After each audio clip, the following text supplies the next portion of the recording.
Here's the economic update for June 21st, 2026. Happy Father's Day for all the fathers out there. Starting off, we have our jobs report. So on June 3rd, we had our ADP independent source for jobs. This said we added 122,000 jobs in May, mostly in education, health services, trade, transportation, utilities. There's some issues with mining, natural resources, data, IT, that sort of thing.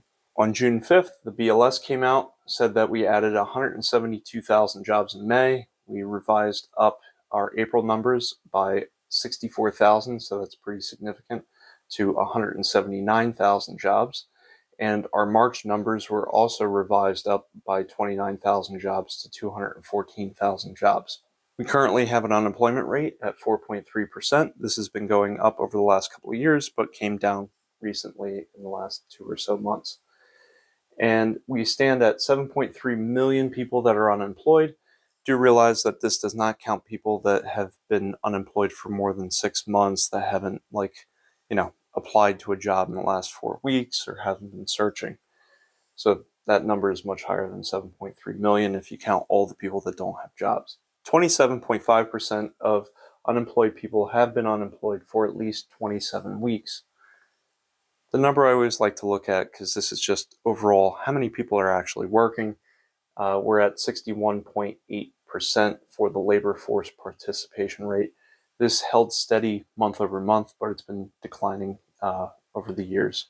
On June 2nd, we had our JOLTS report. There are currently 7.6 million jobs open. This is increased by 731,000 jobs and by 520,000 jobs year over year. So if you look at the headline number of 7.6 million jobs versus 7.3 million jobs, there looks like there's enough jobs for everyone that's unemployed. However, you're always going to have a mismatch of, someone has this skill and this job is located across the country and they might not be able to move. The other thing is that it doesn't count all the millions of people who are underemployed or working part-time that want full-time work. It also doesn't really account for the people that are, loosely tied to the economy. They haven't really been looking for jobs in the past month or a couple of months. Let's talk about inflation. So there's producer price index. This is what the people have to pay that are making the products that you buy. Consumer price index. This is what the people are going to pay when they buy something. And then the personal consumption expenditures. This is after somebody bought something, how much it cost. So on June 11th, the producer price index came out at plus 6.5% year over year. So this is going up pretty quickly. The PPI core minus food and energy is up 5.1%, still going up quickly. On June 10th, we had our consumer price index up 4.2%, rising quickly. CPI core minus food and energy, 2.9%, still going up. May 28th, our personal consumption expenditures up 3.8%, rising. PCE core minus food and energy, 3.3%. Problem with these are all of them are above the Fed's target of 2% inflation. So the Fed has a couple of mandates. Basically, they really only talk about the first two because the third should be taken care of if the first two are met. One, keep stable prices. So they're targeting inflation about 2%. Previous to this, it was 2.0%. We got some additional information from the new Fed. So now they're saying, only the first number matters. So does that mean that 2.9% is okay? 2.5% is okay? So we may be getting a little loose with that 2% target. The second mandate is we want to have maximum employment. We don't want to see our unemployment rising. So as long as we keep getting good job numbers where it's growing by hundreds of thousands of jobs per month, then that one checks. But then the bigger risk becomes inflation. So instead of dropping interest rates, you run the risk of having to raise interest rates to slow down the economy. Most of this, I believe, is related to the US-Israeli, Iranian conflicts. And that's kind of on again, off again. I'll talk about that in a little bit. Third one is to keep moderate long-term interest rates.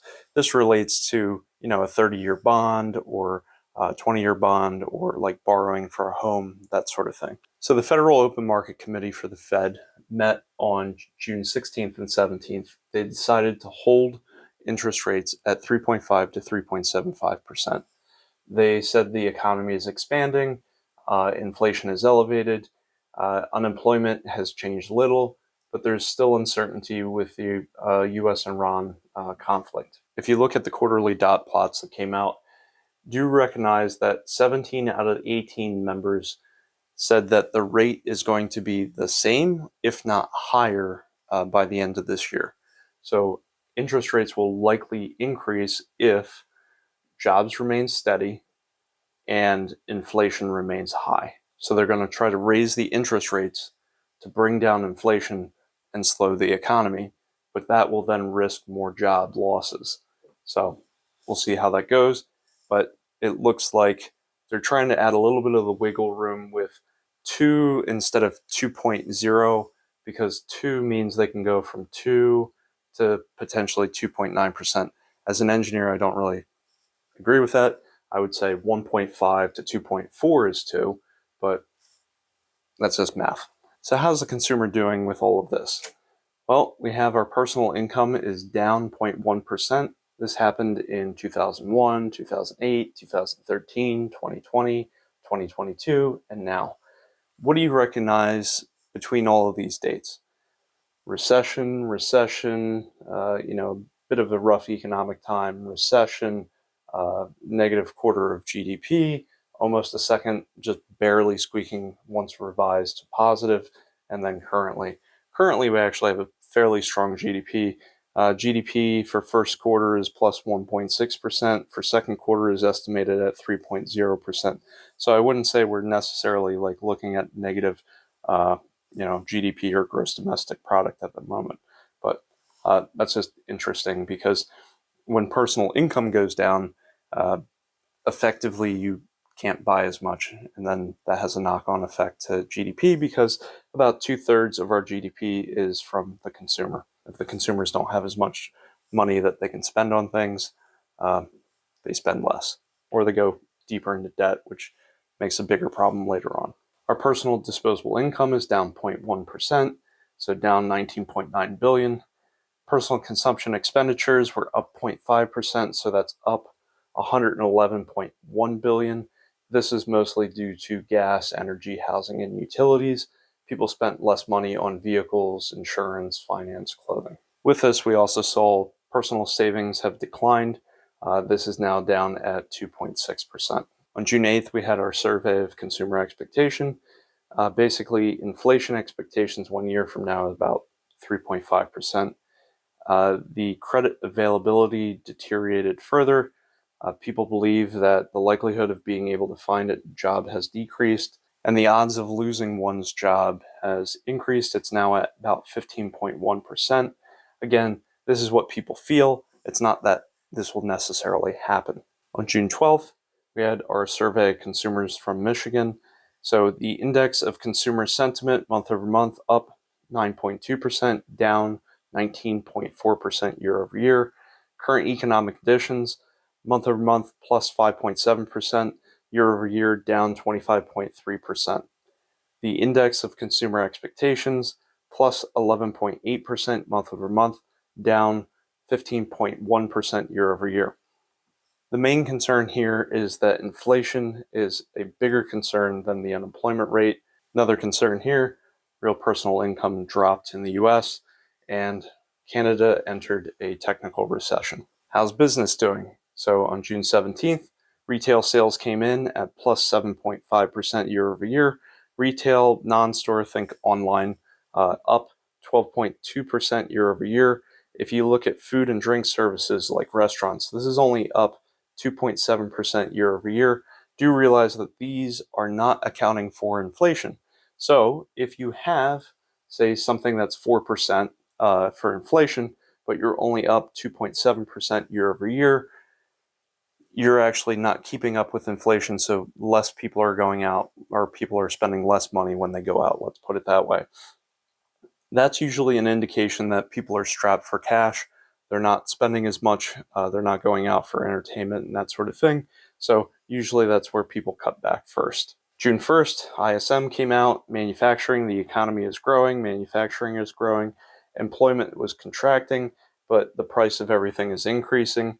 If we look at June 3rd, we have ISM, the services.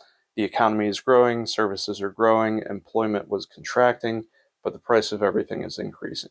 So what's going on with real estate? On June 9th, the National Association of Realtors, there are currently 4.17 million existing home sales. This is up 3.2% year over year. 1.55 million homes are currently for sale. That's up 0.6%. The 4.5 months of current supply with a median price of $429,300. This is up 1.3% year over year. If we look on June 17th, we had National Association of Realtors. We have pending home sales. This is up 4.8% year over year. If we look in the Northeast, we're up 8.7% month over month. The Midwest is up 8.1% month over month. The South and the West are still up, but not as much. The South is up 1% month over month. The West is up 0.7% month over month. June 16th, we have our new home construction. If we look at permits, starts, completion. So if you look at private versus single homes, permits year over year, we're down 0.2% on private, but single family homes, this is up 0.6%.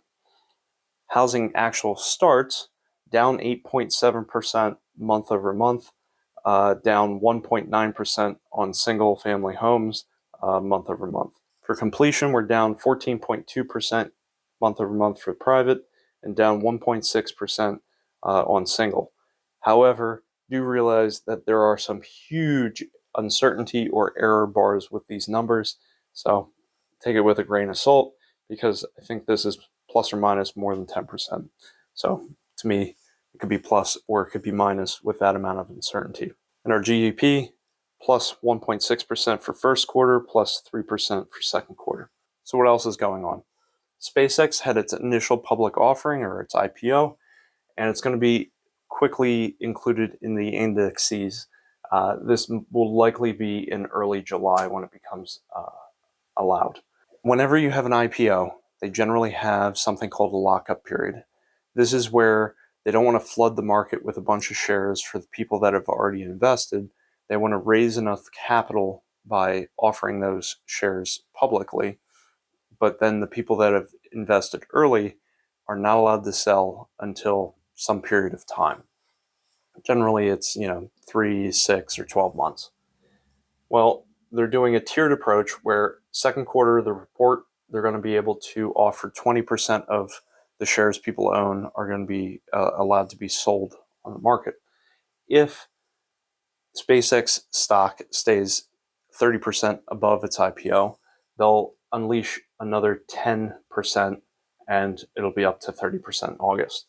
Third quarter report, they'll allow 28% October and November, somewhere in that area. And then at 180 days, or about 6 months from now, most of the shares will be allowed to be sold. Typically, when you have lockup periods end, you see drops in the share prices because now you have a lot more supply and there's a lot less excitement 6 months from now because it's no longer new and shiny and exciting.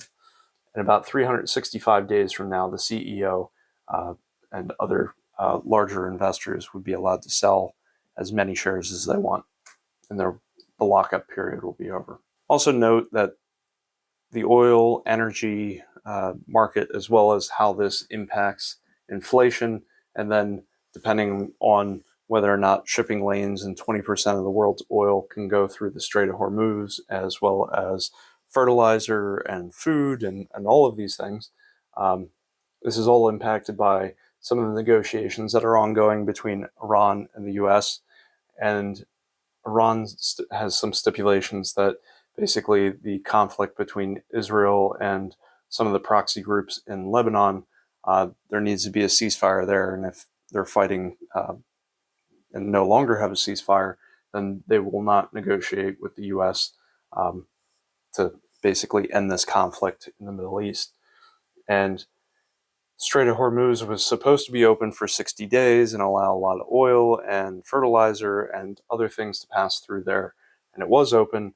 And then after there was some fighting between Israel and Lebanon, Iran said that they would close the strait. I don't know. It keeps going back and forth. So I'm not going to delve too deep into this. Just realize that this is ongoing, and until there's an actual agreement signed and all parties are actually adhering to that, there's going to be some uncertainty, and that's likely to cause increase in energy prices, as well as you'll see increases in inflation. And if that keeps going on, you'll see the Fed basically having to increase our interest rates, which makes everything cost more and then slows the economy down, as well as likely has more job losses. So with all this information, what am I doing with my money? Well, first off, I don't have any debt. What you want to have is a 6-month emergency fund. So I put money into like CDs, high yield savings accounts, that sort of thing that earn, about 3.75%, somewhere in that range. You want to have it FDIC, so it gives you a bit more protection. Next, any money I need in the next 5 years or less, that money does not belong in investments because it can lose value and can lose significant value. I'm going to put that in CDs, high yield savings accounts, that sort of thing. I'm going to make sure that's also FDIC. Basically, you have a limit of about $250,000 per account type per person. So that gives me some added protection there. Next is any money I don't need for at least 5 years. This is what I'm using to invest. I'm using dollar cost averaging. Every time I get paid, I put a portion of my income into the investments. So about 70 to 80% goes into the S&P 500, about 10 to 20% goes into a total international fund, and about 0 to 10% goes into bonds. Now, do realize that with bonds, if interest rates go up, bond value goes down. And if interest rates go down, bond value goes up. It's an inverse relationship. So I'm not currently buying bonds as I'm becoming concerned that we may have to raise rates, and 17 out of the 18 federal bankers effectively are saying that we're either going to stay the same or increase our interest rates over the next year. So I'm going to stay away from having too many bonds. What kind of accounts am I using to invest in? Well, I'm using tax advantage accounts because I don't want to keep paying taxes on the money I already earned, and it just makes my life simpler. It also saves me hundreds of thousands of dollars a year, so why not? So this would be in like 401k, 403b, Roth IRAs, Roth 401ks, that sort of thing. It also allows me to pass on the money in the future if I don't need it. I also hold a couple $100,000 in, copper, aluminum, silver, gold, that sort of thing, just as precious metals. Not necessarily that I think to invest in them. It's just over time, when prices go low, I tend to buy, and when prices go high, I tend to sell them. I also take some of the money and I invest it in businesses, or I start new businesses. It depends on what the idea is. I hope you found this useful. Please subscribe. I cover a lot of topics such as how to make more money, how to save, how to invest, how to be an entrepreneur, how to limit your risk, those types of topics. So thank you for watching. Please subscribe and have a great day.